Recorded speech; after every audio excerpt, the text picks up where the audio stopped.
What's up, good people? Hey, Chapter 5, Individuals with Disabilities. It's good to see you all, by the way. Very important chapter because as you become a principal or a business manager or an administrator or superintendent in a school corporation, a lot, a large portion of the questions on the exams will be on the American Disabilities Act. So pay close attention to these laws. So we know that there are mandatory requirements. The Disabilities Education Act of 1990 kind of started it all. It's mandatory, succeeded Public Law 94-142 to the Education of All Handicapped Children Act.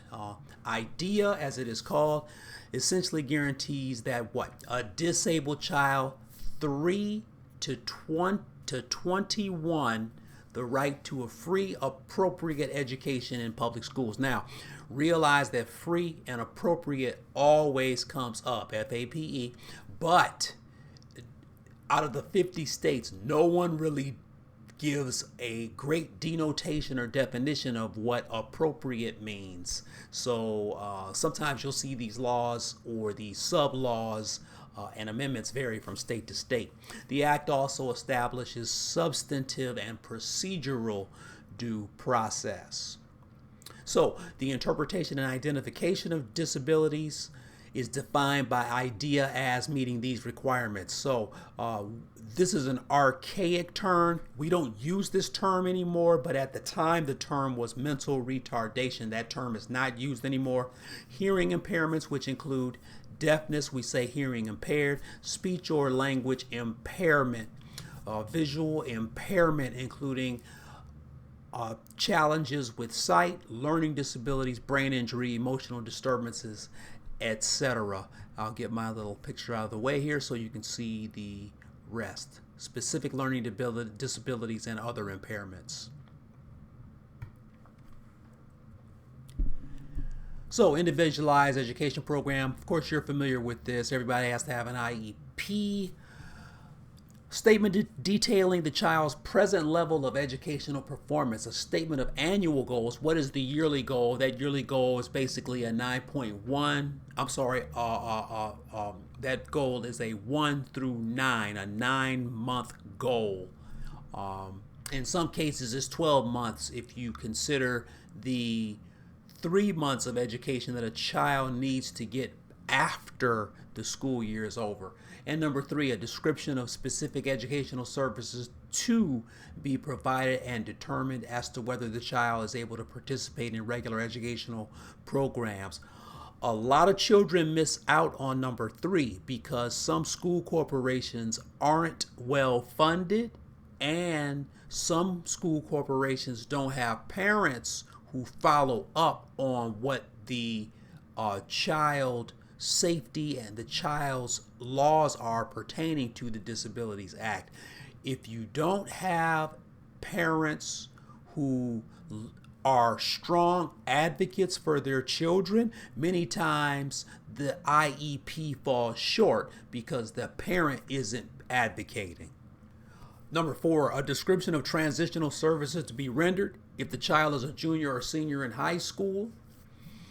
A description of services to be provided and a timetable for providing these services. So once again, if the child doesn't have a good parent or guardian as a strong advocate, sometimes these services will fall short. An explanation of relevant criteria and procedures to be employed annually, that's yearly of course, to determine if the instructional objectives are or have been achieved. Many of you have seen this. You've seen MTSS, multi-tiered systems of support. You've also seen RTI, the responses to intervention. Of course, this involves the combination of assessment and intervention used to provide early, effective assistance.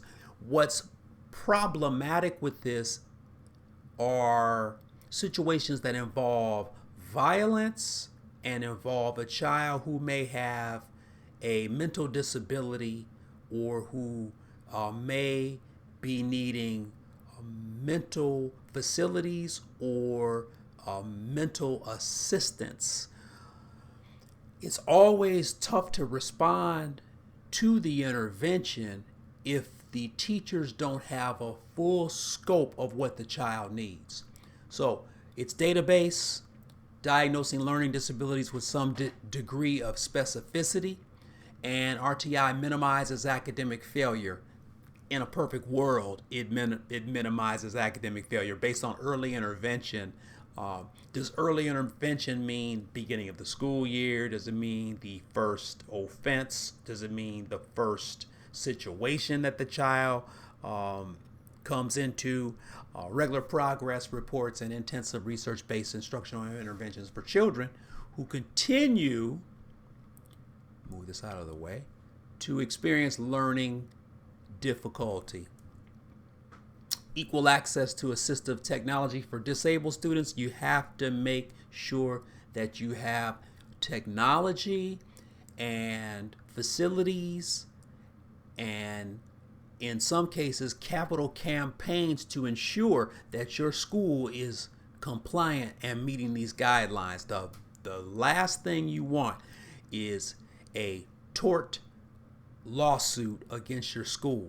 You do not want that. So it's clear, and you'll be doing a tort walk later in the semester for a school, but it's clear that you have to provide all possible situations and facilities so that a student can achieve. Program review. Each IEP must be reviewed and revised annually. If there are contemplated changes, the child's parent or guardian must be notified. Please, whatever you do, notify the parent as quickly as you possibly can. If either objects to the proposed changes, impartial hearings must be held to resolve the conflict. As a principal, and more importantly as a superintendent, it's always good to have consulting advice from the school system's attorney. It's always great to have that. It covers a multitude of violations that may occur, and if you keep your lawyer in your pocket, it's always important to stay out of trouble.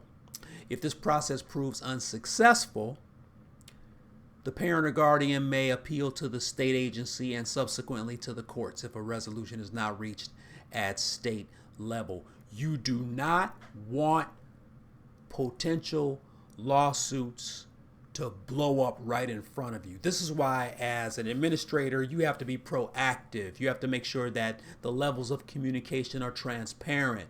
You have to be clear. And once again, if you are unsure, make sure that you keep your attorneys and the school corporation's attorneys' phone number and email at close hand. A related service is viewed as one that must be provided to allow the disabled child to benefit. A related service may be a single service or an entire range of services. And there's some examples here of services. So you have to provide medical services, transportation. You have to provide psychological services, physical therapy. Don't try to, skimp and get around the law on that, because it will come back to bite you. LREs, or least restrictive environments. Primary objective is to provide the disabled child an opportunity to interact, socialize, and learn with regular students. The movie King Gimp focuses on this, thus minimizing the tendency to become stigmatized and isolated from the school's regular program. Inclusion of children with disabilities, mainstreaming, not for everyone, depends on the school, the facilities.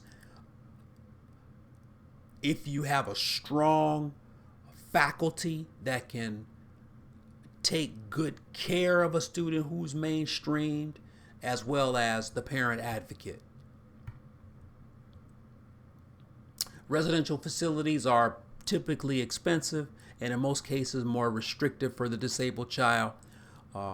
IDEA requires such placements where there is sufficient evidence that residential placement is necessary to provide special education and related services to the disabled child. You're seeing more and more online possibilities with residential facility as well. And we'll talk about that a little bit later in the semester.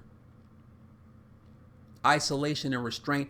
Some states have passed legislation governing isolation. These laws were enacted to protect the safety and welfare of students with disabilities. You do not want to put your child, any children in your school, in any sort of danger. The highest, most hallmark thing for a school is for the school to be safe. And that has to be the hallmark. That has to be the priority. Isolation and restraint laws govern circumstances under which certain measures may be taken, maximum time periods involved in particular types of isolation that may be used. These laws also cover conditions of isolation rooms, supervision that must be provided, and approval that must be granted by school officials. Disciplining students with disabilities, always tough. This is why your support staff in your building have to be on point. Disabled children may not be punished for conduct that is a manifestation of their disability. So, let's say we have a child that has obsessive compulsive disorder, OCD. The child maybe constantly hits himself, and then every now and then the child hits someone else. Okay, so even though you may want to punish this child because they have OCD and they've been mainstreamed and they're around other children, they haven't been isolated, but they're around other children, you cannot punish that child for the OCD. Some disabled students may be disciplined by school authorities for any behavior which is not associated with their disability. So if there's something outside of the OCD that the child does, there may be an opportunity for mild disciplinary action. Get myself out of the way here. In some situations where students certain types of discipline are warranted, an effort must be made to ensure that the punishment does not materially and substantially interrupt the child's education.